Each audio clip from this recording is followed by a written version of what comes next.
रात्रि क्लास चल रहा था। पहले पेज पर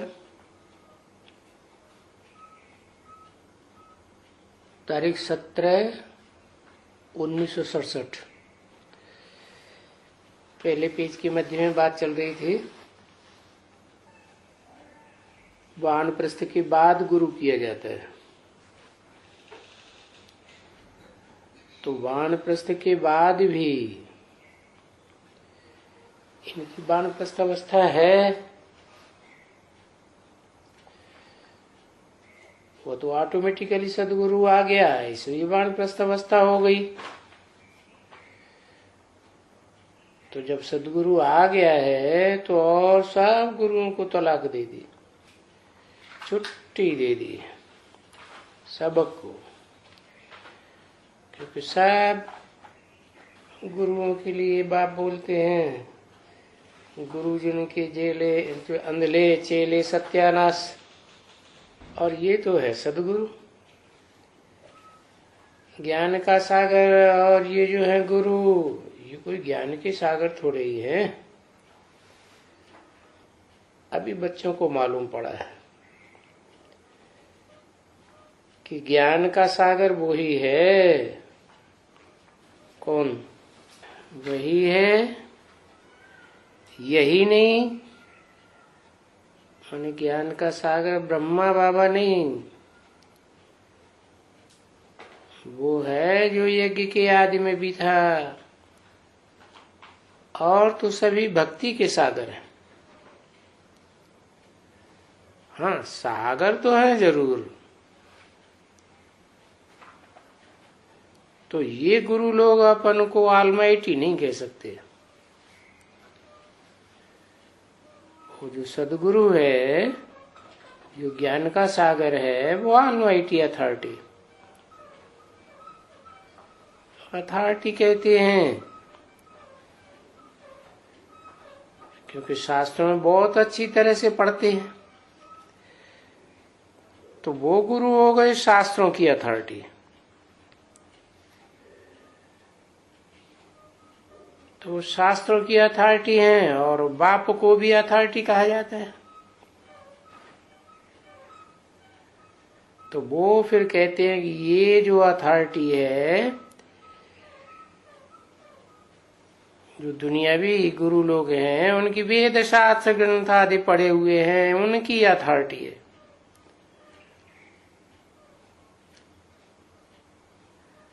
हम न पढ़े हुए, भले नहीं पढ़े हुए हैं, लेकिन हम सबको जान गए। क्या जान गए? ये सब झूठे गुरु हैं। उनमें वेद ग्रंथ उपनिषद शास्त्र वगैरह ये हैं तो सभी, लेकिन भक्ति मार्ग के लिए हैं। भक्ति मार्ग मन अंधा मार्ग, क्योंकि भक्ति तो अनेकों से आती है ना, और अनेकों की बुद्धि में तुंडे तुंडे मत भिन्ना, अलग अलग बातें हो जाती हैं। तो ये मैं जानता हूं कि वेद ग्रंथ शास्त्र उपनिषद आदि पढ़ने से अथवा भक्ति करने से, या भक्ति के कर्मकांड के शास्त्र पढ़ने से, क्योंकि वेदों में तो सारी कर्मकांडों की बातें आई है ना। तप करो, जप करो, आसन लगाओ, प्राणायाम करो, यज्ञ करो, स्वाहा करो, तो ये कर्मकांड के शास्त्र हैं। और इन कर्मकांडों को करने से मेरे को कोई नहीं मिलते। अब वो शास्त्र चाहे स्वधर्मियों के हों चाहे विधर्मियों के हों, वो भी तो कर्मकांड करते हैं ना। कोई मरने के बाद जलाते हैं, कोई मरने के बाद जमीन में गाड़ते हैं, कोई तालाब के किनारे, कुएं के किनारे छोड़ देते हैं। तो ये सब कर्मकांड ही है ना। शास्त्रों के आधार पर ये कर्मकांड बनाए। ये बच्चे जानते हैं कि शास्त्र किसके हाथ में देते हैं। कौन सा चित्र है प्रसिद्ध जिसके हाथ में शास्त्र देते हैं?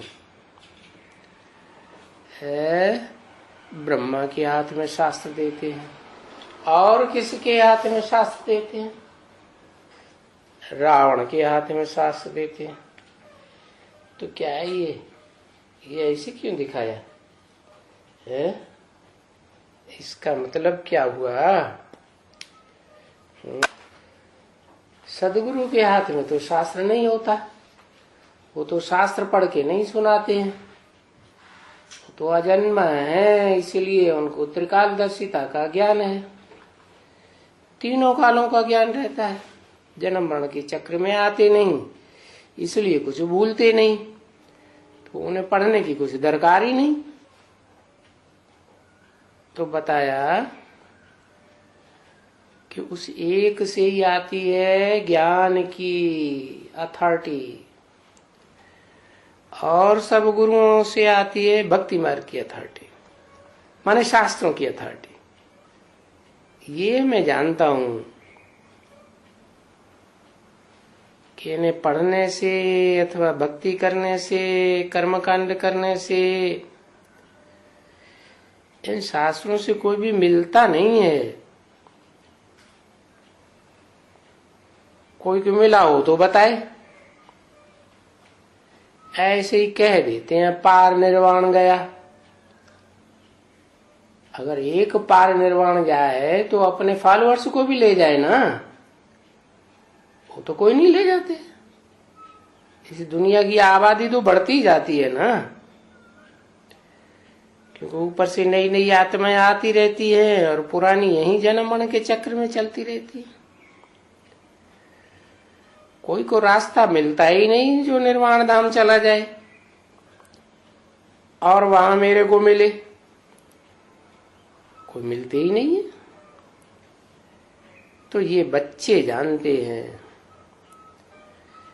कि बरोबर ब्रह्मा को शास्त्र हाथ में देते हैं। क्या कि ब्रह्मा ने जो भी सुनाया वो क्या सुनाया है? कहते ब्रह्मा के मुख से वेद निकले, तो वेदों में वही कर्मकांड की बातें हैं। क्योंकि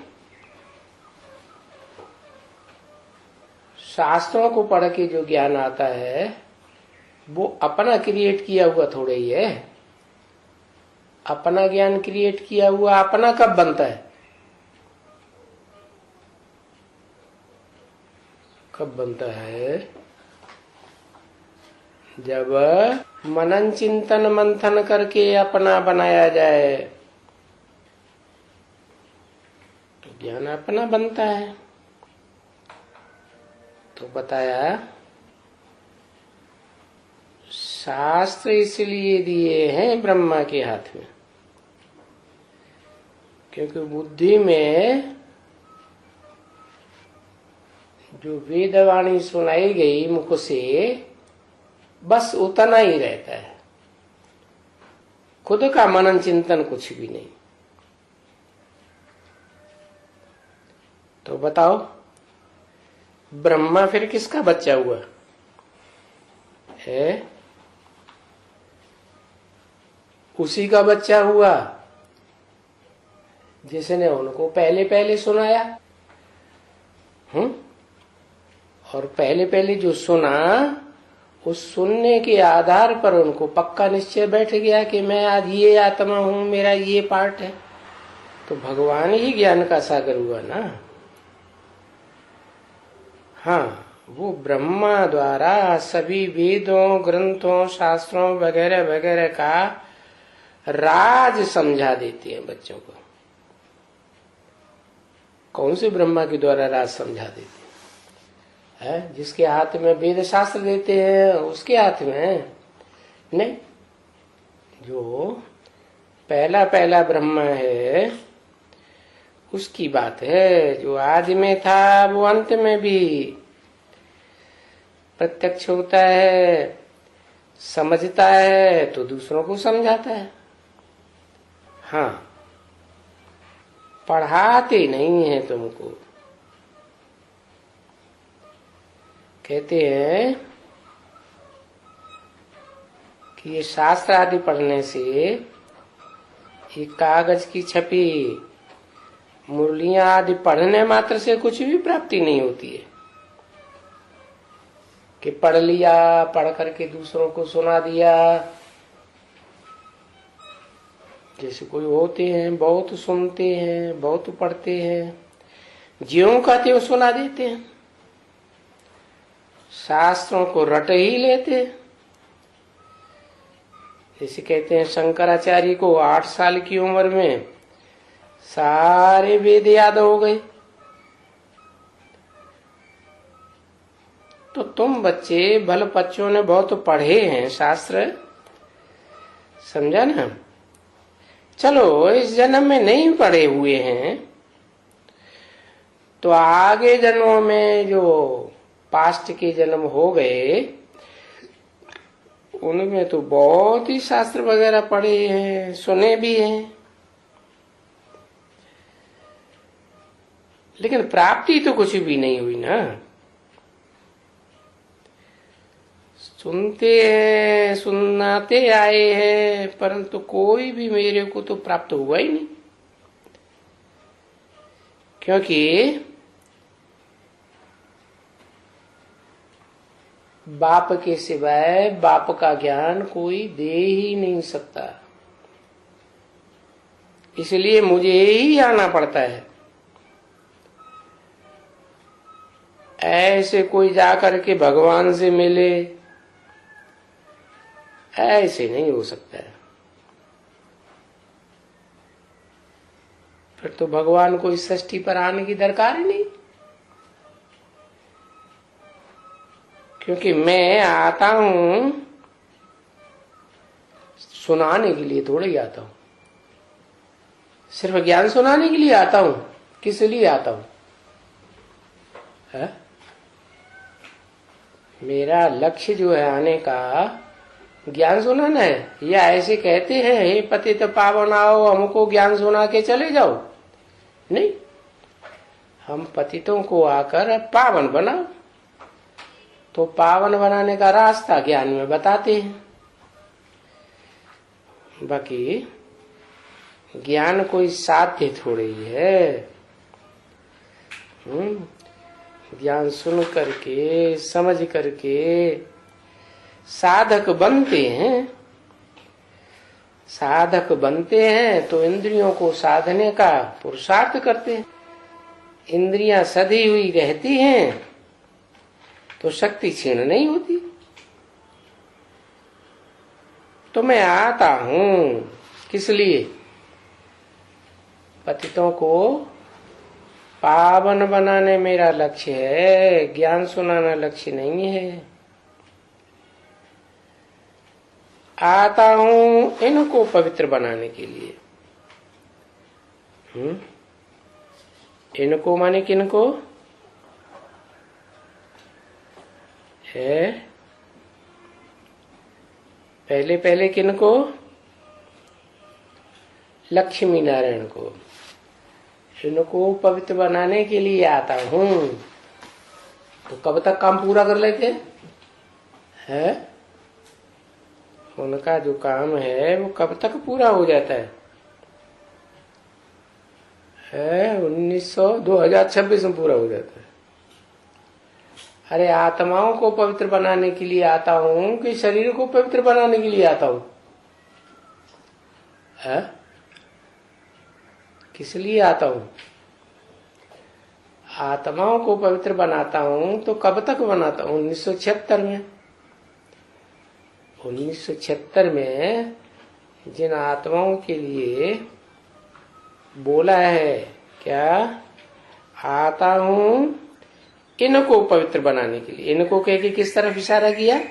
लक्ष्मी नारायण की तरफ। तो ये पवित्र बन जाते हैं तो इनके द्वारा फिर सारी दुनिया पवित्र बनती है।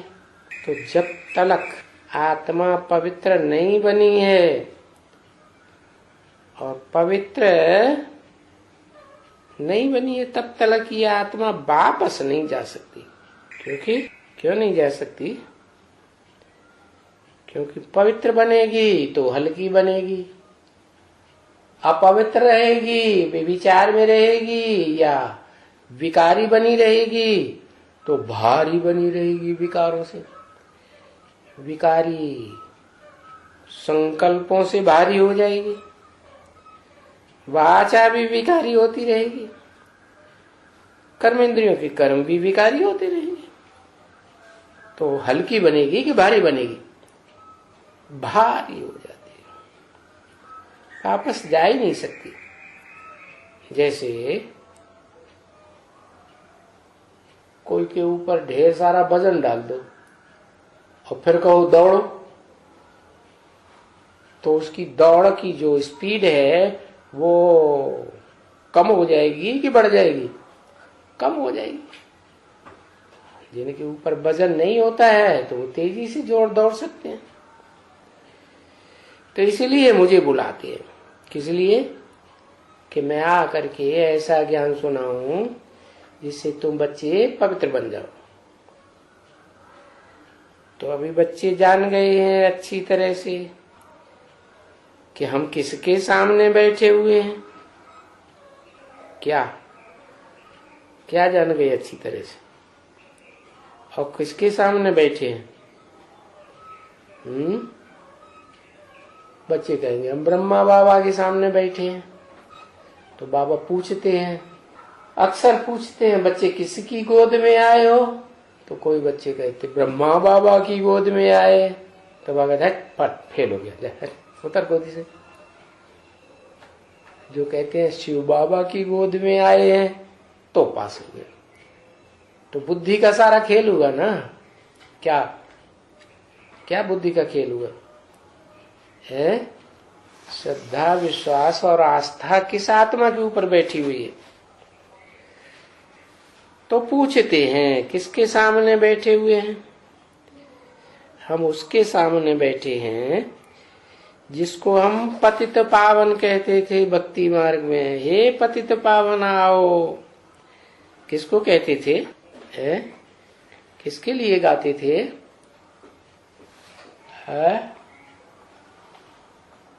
गाते थे सीताराम। क्या क्या गाते थे? पतित पावन सीताराम। तो सीताराम का नाम लेते हैं और ये भी बताते हैं जो पतित बनते हैं, पतित से पावन बनते हैं, पहले पहले वो मेरे को बुलाते हैं। जो पतित से पावन बनते ही नहीं वो मेरे को बुलाते ही नहीं।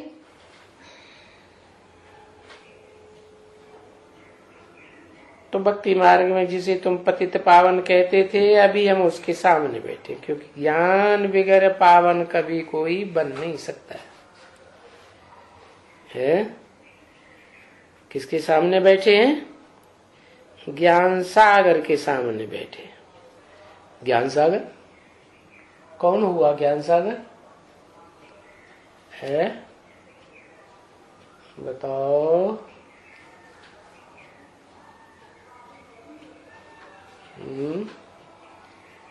ज्ञान सागर ब्रह्मा बाबा हुआ, शिव बाप हुआ, उसे शिव बाबा कहेंगे।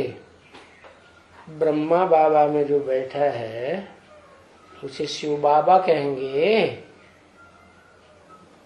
है फिर किसके सामने बैठे है? पूछा। जिसके सामने बैठे हैं वो कौन सा ज्ञान सुना रहा है? अमृत पान करा रहा है या सिर्फ साधारण ज्ञान, गीता ज्ञान सुना रहा है? इसलिए मुरली में बोला अभी गीता ज्ञान कहेंगे, ज्ञान अमृत नहीं कहेंगे। क्यों? क्योंकि अमृत तो तब निकलता है जब मंथन किया जाता है, तो मंथन करने से अमृत निकलता है। उस अमृत मंथन को पीने से फिर देवताएं अमर बनते हैं। जैसे चंद्रदेव,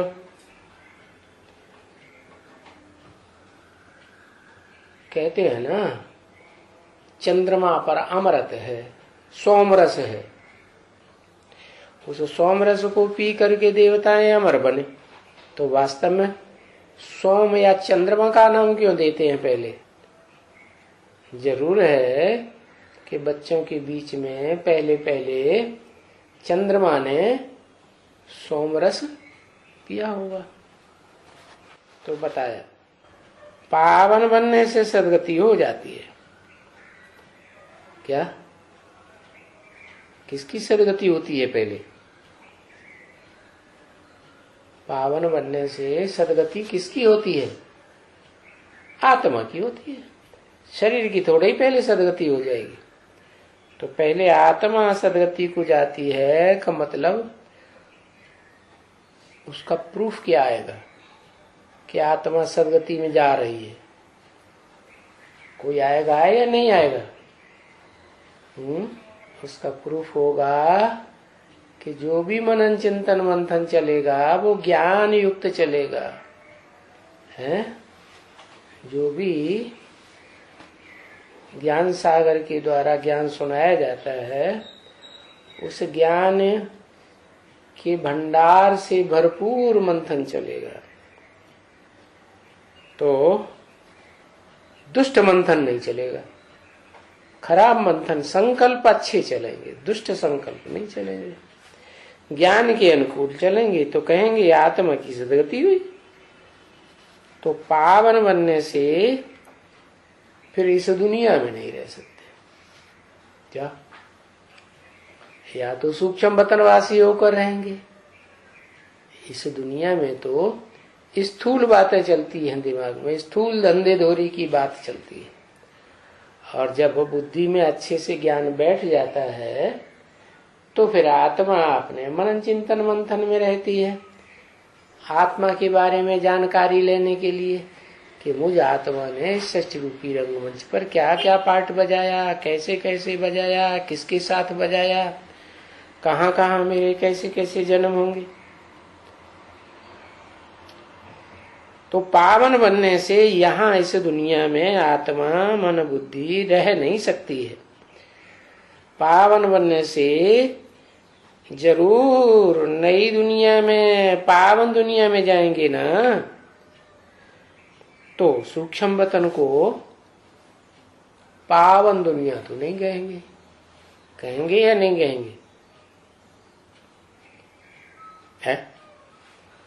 सूक्ष्म वतन को पावन दुनिया तब कहेंगे जब सूक्ष्म वतन में भी ऊंची स्टेज में, फरिश्ताई स्टेज में रहे, जिन फरिश्तों का फर्श की दुनिया वालों से कोई कनेक्शन नहीं रहता।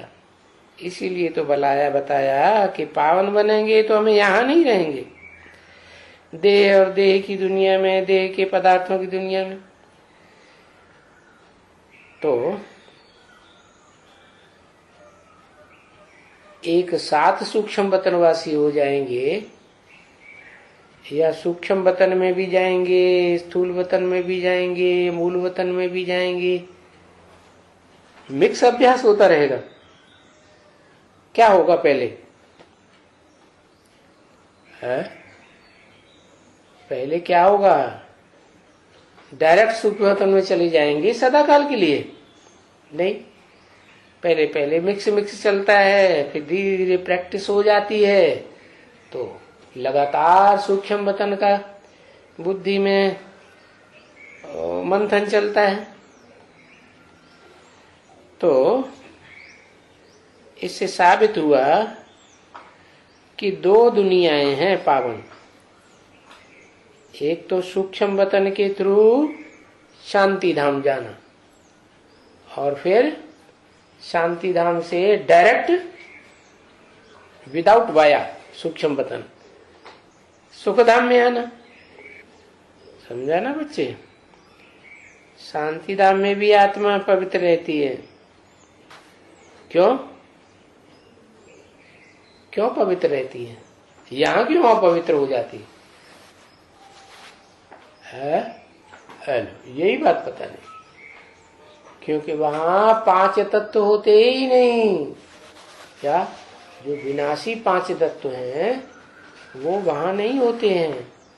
वहां तो सिर्फ अविनाशी सत्य धाम है। क्या वहां रज और तमोगुण है ही नहीं, तो नीचे गिरने का सवाल ही नहीं। तो बोला शांति धाम में सभी आत्माएं पवित्र रहती है और सुखधाम में भी आत्माएं पवित्र रहती हैं, लेकिन ग्रेड धीरे धीरे नीचे गिरता जाता है। और दुखधाम में कोई आत्मा पवित्र नहीं रहती। क्या कब से कौन से युग में होता है दुखधाम? जहां द्वैतवाद चलता है, शुरू होता है, वहां से हो जाता है दुखधाम। एक धर्म नहीं, एक धारणा नहीं, एक राज्य नहीं, 2-2 राज्य, 2-2 धर्म, 4-4 धर्म, अनेक भाषाएं, अनेक कुल, अनेक मतें हो जाती हैं, तो कहा जाता है दुखधाम। अगर एक की मत पर चलते रहें तो दुख में जाने की कोई बात नहीं, क्योंकि ज्ञान में है। ज्ञान तो एक से आता है। फिर एक में जब दूसरों को ज्ञान मिक्स हो जाता है तो द्वैतवाद हो जाता है। तो उन्होंने कथा कहानियां बना दी कि 2 माताएं थी, एक थी दिति और दूसरी थी अदिति। तो दिति से दैत्य पैदा हुए और जो दिति नहीं थी, जो अपवित्र नहीं थी, उससे अद्वैत देवताएं पैदा हुई। अद्वैत माने जो 2 की बात नहीं मानते। एक लिंग महाराज की जय ऐसे बोलेंगे, एक लिंग महाराज पर पैदा होने वाले। तो दुखधाम में आत्माएं पवित्र नहीं रह सकती। क्यों? क्योंकि वहां ऊपर से आने वाले जो और धर्म पिताएं हैं, उनका वर्चस्व बढ़ जाता है। उनकी पावर से ये भारतवासी देव आत्माएं, जिन्हें मातृ देश की आत्माएं कहें, वो सीधी सादी आत्माएं उनके कंट्रोल में आ जाती है। माताएं होती हैं सीधी सादी। तो फिर इन सबको पवित्र बनावेगा कौन? इतने धर्म पिताएं आए द्वैतवाद फैलाने वाले, सबने अपनी अपनी दूसरी बातें बताना शुरू कर दिया। एक की मत न मिले दूसरे से, तो सब अपवित्र बन गई सारी दुनिया। तो उनको कौन पवित्र बनाएगा? कोई कहते हाँ तो हम शांति धाम में जाएंगे, वहां तो पवित्रता ही होती है। सुखधाम में चले जाएंगे, सुखधाम में सुख ही सुख होगा। तो शांति धाम में और सुखधाम में, परंतु ये तो हो गई नई दुनिया। नई दुनिया में तो तब ही जा सकेंगे जब इस शरीर रूपी वृक्ष का जो बीज है आत्मा, वो नहीं बने। बीज ही पुराना हो गया। जैसे दुनिया में खेती में बीज बोए जाते हैं ना, तो एक बार बोया जाएगा परिष्कृत बीज तो अच्छी फसल देगा। फिर वही बीज जितना जितना पुराना होता जाएगा और उसको परिष्कृत नहीं किया तो फिर फसल कम होती जाती है। तो बताया अब ये आत्मा रूपी बीज, ये तो 84 के चक्र में आता है ज्यादा से ज्यादा। कोई आत्मा कम जन्म लेती है, परंतु वो इस दुनिया में बाद में आती है। इसलिए अंत में जाके सब आत्मा अपवित्र बन जाती, सब बीज कैसे हो जाते हैं? अनसुधरेले हो जाते हैं। 17/7/1967 की रात्रि क्लास का दूसरा पेज। तो वो जो नई दुनिया है वो है इनकॉर्पोरियल दुनिया। उसे शांति धाम कहें, सुख धाम कहें। शांति धाम इसलिए है कि वहां तो साकार देह का सवाल है ही नहीं, 5 तत्व ही साकार नहीं होते। और सुखधाम को निराकारी दुनिया इसलिए कहें कि वहां सब निराकारी स्टेज में रहते हैं। तो थोड़ा अंतर है, क्योंकि सुखधाम में देवताओं को अपनी देह तो होती है, तो देह होने के कारण सदा काल निराकारी स्टेज रहेगी या अवस्था नीचे जाएगी, तो नंबरवार अवस्थाएं नीचे जाती है। निराकारी तो निर्विकारी होना ही है, क्योंकि जो इस दुनिया में निराकारी बनेंगे वो निर्विकारी दुनिया में जाएंगे, टोटल निर्विकारी दुनिया। तो फिर निराकारी से ये निर्विकारी दुनिया शुरू होती है। तो बच्चों को भी साकारी से निराकारी बनना पड़े। क्या मतलब? जो भी हमारे संकल्प चलते हैं वो साकार दुनिया के याद करने के चलते हैं या निराकारी आत्माओं में बुद्धि जाती है? ज्यादातर साकार की बुद्धि जाती है ना, देह की बुद्धि जाती है, देह के पदार्थों में बुद्धि जाती है, तो दैहिक दुनिया भौतिकवाद में बुद्धि जाती है। तो आत्मा को निराकारी नहीं कहेंगे। तो जब प्रैक्टिस करते करते आत्मा निराकारी ज्योति बिंदु बनती है तो फिर नई दुनिया में जाना होता है। वो नई दुनिया है पहले पहले निराकारी धाम, पीछे फिर निर्विकारी से विकारी बनते हैं। जब इस सृष्टि पर आते हैं तो पहले कौन से आएंगे? पहले वो आते हैं जो पहले पहले निराकारी बने थे। उनको फिर ज्यादा लंबे समय वहां ठहरने की दरकार नहीं, गए और आए। तो वो पहले पहले इस सृष्टि पर आते हैं, फिर धीरे धीरे निर्विकारी से विकारी बनते हैं। तो अभी एक ये तो हम बच्चों को याद है ना कि किसको याद करने से हम निर्विकारी बनेंगे? एक ऊंचे से ऊंचे भगवंत को याद करेंगे तो निर्विकारी बनेंगे। है? कौन है ऊंचे से ऊंचा भगवंत? किसको कहें ऊंचे से ऊंचा भगवंत? है आत्मा को कहें, निराकार आत्मा को कहें ऊंचे से ऊंचा भगवंत, परंतु वो तो निराकारी है, इन आंखों से देखने में आती ही नहीं। तो याद कैसे करेंगे? याद करने के लिए वो जो निराकारी शिव है, आत्माओं में सबसे ऊंच पार्ट बजाने वाली आत्मा है, सबसे जास्ती निराकारी है। निराकारी माने निसंकल्प, उसको कोई संकल्प चलाने की दरकार, अचिंत्य, कोई चिंता करने की दरकार ही नहीं। चिंता करेगी क्यों?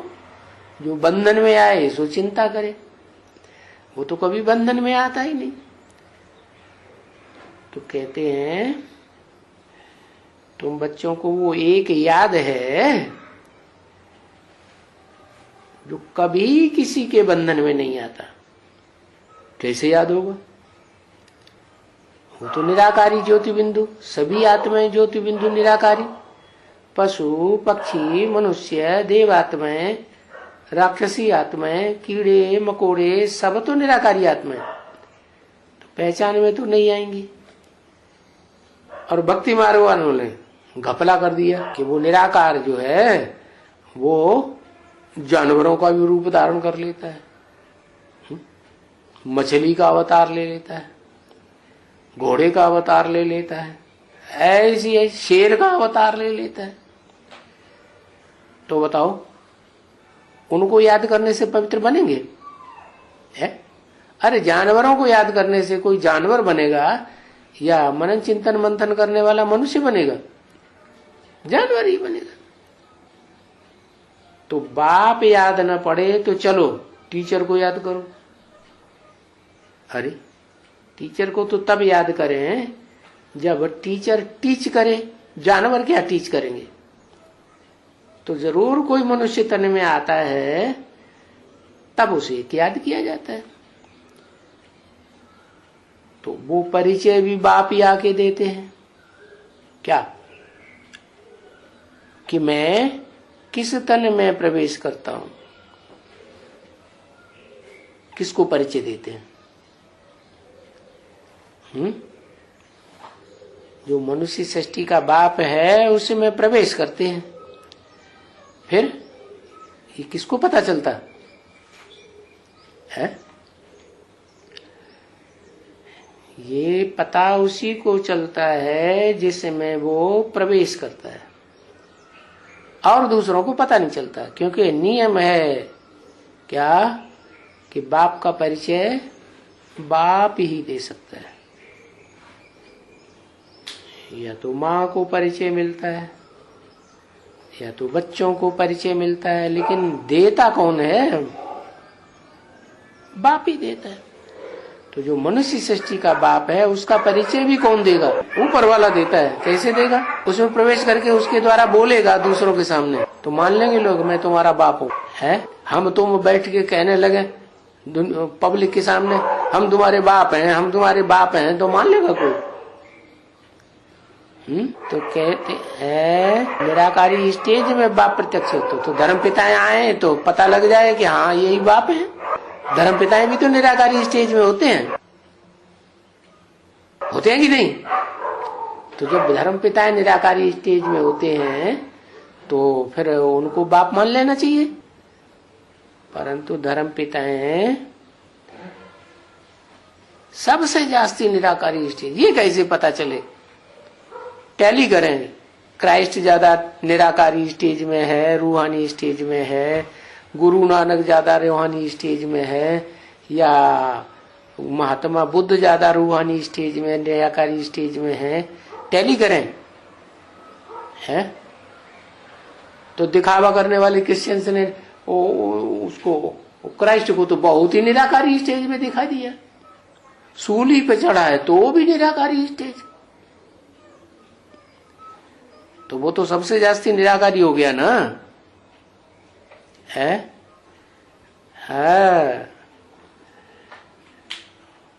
उसकी पहचान है कि उस निराकारी स्टेज का फिर कोई अपोजिशन नहीं करेगा। क्या? जो पहली बार सुनेगा दो शब्द, जो भी पहली बार देखेगा वो सरेंडर कर देगा, कहेगा हाँ यही मेरा बाप है। लेकिन देखने और सुनने से पहले ही जो अगर पहचान लें तो वो ज्यादा श्रेष्ठ हुए, या देखने और सुनने के बाद पहचाने वो ज्यादा श्रेष्ठ हुए। बच्चा है,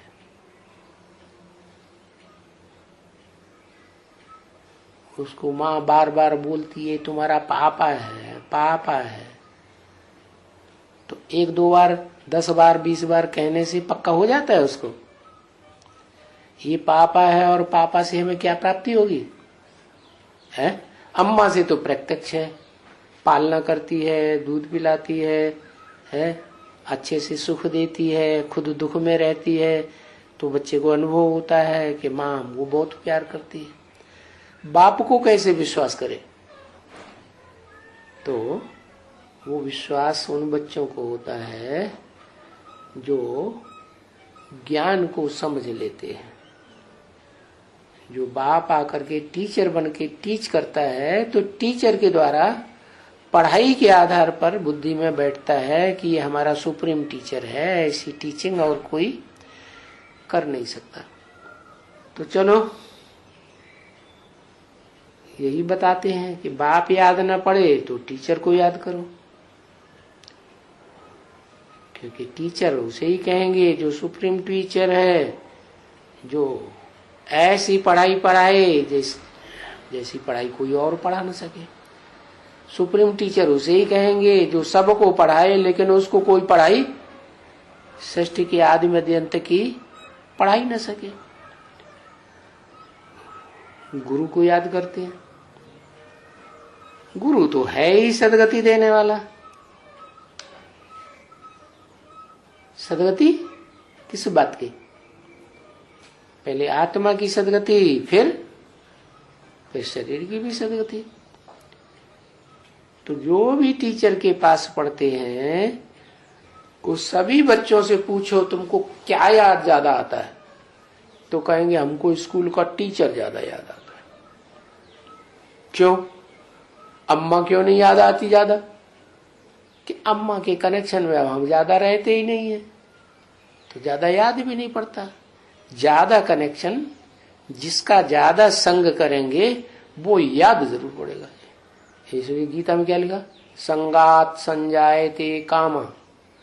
क्या? संग करने से कामना पैदा होती है। क्या भी इसके संग और करें और करें और करें, इससे बातें करें, ये करें, इसके साथ रहें, इससे लेन देन करें, ये सारा बुद्धि में चलता रहेगा। तो संग जो है वो रंग जरूर लगाता है। क्या? पवित्र होने का साधन क्या बताया? संग से रंग चढ़ता है। तो फिर सरेंडर हो जाते हैं। बाप के कंधे पे चढ़ के बैठ के रहेंगे तो संग लगेगा? क्यों नहीं लगेगा? अरे कंधे पे चढ़े हुए हैं। देखो चंद्रमा जी महाराज सर पे चढ़े हुए हैं तो उनको लंबा टाइम लगता है और बच्चों के मुकाबले कि कम टाइम लगता है? हाँ, आत्मा की बात है ना। आत्मा मन बुद्धि को कहा जाता है ना। मन बुद्धि लगाने की बात है। कोई ये शरीर से संग रहने की बात ही नहीं है। शरीर से भी संग रहने की बात है लेकिन वो गौण हो जाती है। मुख्य बात है मन बुद्धि संग में रहे। इसे कहते हैं सत्य का संग। तो ऐसे नहीं कि 1 घंटे ज्ञान सुन लिया टीचर से तो सत्य का संग हो गया, नहीं। तो ज्ञान सुनने के बाद भी जब घर जाएं या इधर उधर सेवा में रहें तो कौन याद आता रहे? है टीचर याद आता रहे। तो बताया बाप के पास जन्म लेते हो तो बाप को जरूर याद करते हो कि बुद्धि में बैठता है बच्चों को कि बाप से ही हमको वर्षा मिलेगा। तो हो गया 3 को याद करना। क्या? 3 को याद करते हैं। दुनिया में अलग अलग होते हैं। बाप अलग होता है, टीचर अलग होता है, सदगुरु अलग होता है। बुढ़ापा होता है तो सदगुरु को पकड़ते हैं। अब यहाँ तो तुम्हारा बाप भी एक ही है, टीचर भी एक ही है, सदगुरु भी एक ही है। बाप को भूलते हो, बाप का वर्षा याद नहीं आता। अच्छा टीचर को याद करो। टीचर ने तो टीच किया ना, तो वो जो कोई पढ़ाया है, जो पढ़ाता है वो याद आना चाहिए ना। टीचर को याद करो। तो ये 3 के बदले में 1 को याद करना होता है ज्ञान मार्ग में। और भक्ति मार्ग में तीनों अलग अलग होते हैं। कभी कभी 2 भी हो जाते हैं। जिनका बाप होता है वो टीचर भी होता है, लेकिन ऐसे नहीं कि वो बाप भी हो, फिर टीचर भी हो, फिर सदगुरु भी। तो अब सवाल यह है कि वो एक कौन है? कहेंगे एक शिव बाबा। अरे शिव बाबा? शिव तो ज्योति बिंदु निराकार आत्मा, वो तो आत्माओं का बाप ही है। उसको शरीर ही नहीं है तो दूसरे संबंध नाना चाचा काका ताऊ मामा कैसे बन जाएंगे? और शिव बाबा फिर कौन है? तो कहेंगे वो शिव निराकार ज्योति बिंदु आत्माओं का बाप जब शरीर में प्रवेश करते हैं तब है शिव बाबा। अब कौन से शरीर में प्रवेश करते हैं ये कैसे पता चले? तो बताया कि मां बाप का परिचय देती है। तो यहां हमारी मां कौन है ब्राह्मणों की? प्रैक्टिकल में यहां ब्राह्मणों की मां कौन है? ब्रह्मा। तो ब्रह्मा से हमें परिचय मिल रहा है क्या? बाप का।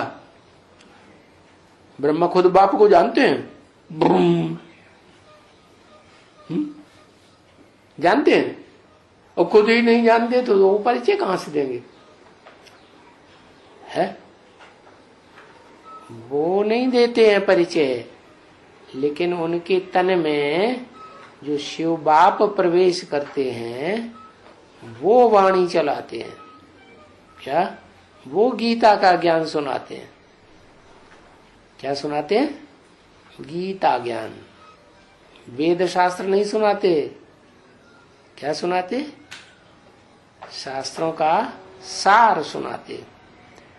तो वो गीता ज्ञान, वो उसके आधार पर ही जो बच्चे उस ज्ञान की वाणी को पकड़ते हैं, ब्रह्मा मुख से चलाई हुई वाणी को, उस पर मनन चिंतन मंथन करते हैं और अपने जीवन में धारण करते हैं, तो धीरे धीरे उनकी बुद्धि में बैठ जाता है कि शिव बाबा कौन है। ये ब्रह्मा हमारा शिव बाबा नहीं है जिससे हमें वर्षा मिलेगा। क्यों? ब्राह्मणों को जब वर्षा मिलता है शिव बाबा से, तो शिव बाबा क्या वर्षा देते हैं? ब्राह्मण बना के चले जाते हैं? नहीं। क्या करते हैं? ब्राह्मण सो देवता बनाने के लिए आते हैं। ऐसे नहीं सिर्फ ब्राह्मण बना, क्योंकि ब्राह्मण तो नीची ऊंची कई कुरियों के होते हैं, 9 कुरियों के ब्राह्मण होते हैं। तो शिव बाबा तो ऊंचे ऊंचे हैं, तो ऊंचे ऊंची कुरी का ब्राह्मण सूर्यवंशी ही बनाएगा ना। तो शिव बाबा पता ही चलता है तब जब हमारी बुद्धि में बैठे कि शिव ने सूर्यवंशियों का कुल पैदा किया। सूर्यवंशी माने सूर्य में क्या खासियत होती है? रोशनी ही रोशनी। तो बच्चों में भी ज्ञान की रोशनी ही रोशनी होगी। वो मनन चिंतन मंथन करेंगे और अपने अंदर ज्ञान क्रिएट करेंगे, अपनी आत्मा को पक्का करेंगे कि मैं असल सूर्यवंशी, मैं आत्मा मैं हूं। और दूसरे ब्राह्मणों को देखेंगे, ये तो चंद्रवंशी हैं, ये चंद्रमा को मानने वाले हैं, चंद्रमा को फॉलो करते हैं, अपने माँ बाप को फॉलो करेंगे। हम तो सूर्य को फॉलो करते हैं। किसको फॉलो करते हैं? ज्ञान सूर्य को फॉलो करते। तो सूर्य कौन हुआ? चंद्रमा कौन हुआ? सूर्य देखने में आता है कि नहीं देखने में आता है? देखने में आता है। और शिव ज्योति बिंदु आत्माओं का बाप, वो तो देखने में नहीं आता। तो फिर वास्तव में सूर्य किसी के हैं? जो देखने में भी आता है, इन आंखों से जो देखे जो सुने। तो अभी तो आंखों से देखने और सुनने की बात ही नहीं है, अभी तो वो स्टेज नहीं बनी हुई होगी अव्यक्त स्टेज, तो कहां से देखने में आ जाएगा? ज्ञान सुनने से तो आता है। सुप्रीम टीचर होगा तो सुपरमेसी का ज्ञान सुनाएगा, या उसके ज्ञान को कोई काट सकता है? प्रश्न उत्तर करने वाले प्रश्न उत्तर करके छिछेड़ा नहीं उड़ा देंगे? है नहीं, उड़ा ही नहीं सकते। दुनिया में जो भी गुरु हुए वो कभी भी अपने भाषण में अपने जो सामने बैठी हुई जनरेशन होती है, भीड़ भाड़ होती है, उसमें कभी भी प्रश्न उत्तर करने का मौका नहीं देते। क्यों? क्योंकि अंदर से जानते हैं हम हर प्रश्न का जवाब नहीं दे सकते। और कहते भी आए हैं ऋषि मुनि सन्यासी हमेशा से, गुरु लोग, नेति नेति, हम उसके आदि मध्य अंत को नहीं जानते। माने जितना जानते हैं उतना बताते हैं, हम पूरा आदि मध्य अंत को नहीं जानते। और शिव बाबा तो शिव बाबा होगा तो आदि मध्य अंत सारा ही बताएगा कि बीच में छोड़ देगा? कहीं बताएगा, कहीं नहीं बताएगा। नहीं, हर प्रश्न का जवाब देगा। शास्त्रों से पढ़ करके देगा, वेदों से, शास्त्रों से, उपनिषदों से पढ़ करके देगा, या दड़ा दड़ा ऐसे ही ओरली जवाब देता जाएगा? है, ओरली जवाब देगा ना। तो अब तुम समझ गए कि वो एक शिव बाबा कौन? वो हमारा टीचर भी बनता है। क्या? टीचर बनके, और साधारण टीचर नहीं, सुप्रीम टीचर। क्या? ऐसा टीचर है जिसको कोई टीच ही नहीं कर सकता। वो सबको टीच करेगा, लेकिन उसको कोई टीच नहीं कर सकता, कोई मुकाबला नहीं कर सकता। क्यों? ब्रह्मा बाबा मुकाबला नहीं कर सकते? क्यों? ब्रह्मा बाबा छोटा बच्चा है, दाढ़ी मूछ वाले को छोटा बच्चा कहते हो? हाँ, दाढ़ी मूछ वाला ब्रह्मा जब तक थे तो शिव बाबा उनमें बैठ करके इमर्ज करते थे उस आत्मा को, जो सुप्रीम टीचर का पार्ट बजाती है। बाकी प्रैक्टिकल में तो नहीं होता था। होता था? नहीं होता था। तो बोला यहाँ बैठने से तुम बच्चों को बाप भी याद आता है। किसको? तुम बच्चों को, इनको नहीं, इनके फॉलोअर्स को नहीं, तुम बच्चों को यहाँ बैठने से बाप भी याद आता है, बाप का वर्षा भी याद आता है। क्या? क्योंकि बाप है ही हेवनली गॉडफादर। हेवनली गॉडफादर है तो हेवन ही रचेगा ना। तो हेवन रचता है तो तुम्हारी बुद्धि में आता है कि हाँ ये हेवन रचने की सही बात बता रहा है, तो तुम्हें वर्षा भी याद आता है। और बाप का वर्षा पहला पहला है शांति का घर। क्या? शांति धाम। शांति कैसे मिलती है? जब देह के बंधन से छूटते हैं तो शांति मिल जाती है। अभी जब तक देह के बंधन में है, क्या हम आत्मा ज्योति बिंदु इस देह के बंधन को छोड़ करके बाहर नहीं निकल सकते। ऐसे अनुभव नहीं कर सकते कि हम ये हैं ऊपर और ये हमारा शरीर पड़ा हुआ है। क्या? ऐसे अनुभव करें तब कहेंगे कि हाँ शांति धाम में जाने लायक आत्मा बन गई। तो बाप का वर्षा पहला पहला है शांति धाम। क्या शांति मिले? आत्मा जब ज्योति बिंदु बने तो बिंदु बाप के पास जाकर के मिल सकती है। पहले पहले तो बाप से मिले, बाप फिर ले जाएगा शांति धाम। तो तभी बाप कहते हैं, समझा करके कहते हैं कि बच्चे शांति धाम को भी याद करो। क्या? घर को भी याद करो। तुम आत्माओं का घर है, उसको भी याद करो, और सुखधाम को भी याद करो। क्या? क्योंकि आत्मा सिर्फ शांति से तो सुख, तुम्हारी आत्मा खुश नहीं होगी। तुम्हें क्या चाहिए? तुम्हें शांति के साथ सुख भी चाहिए। सुखधाम भी याद करो।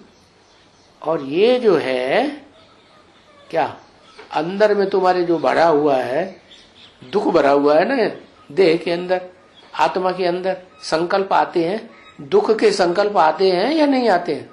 आते हैं। तो ये जो दुखधाम भरा हुआ है अंदर, इसको भूल जाओ। वाह भाई, ये कैसे भूल जाएंगे? कैसे भूलेंगे? जब निसंकल्पी स्टेज बनेगी कि मैं ज्योति बिंदु आत्मा हूं, और देह के संबंधों को, देह के खाने पीने के पदार्थों को बिल्कुल भूल जाए, एकदम याद आना बंद हो जाए, तो क्या होगा? शांति की स्टेज अनुभव करेंगे। ओम शांति।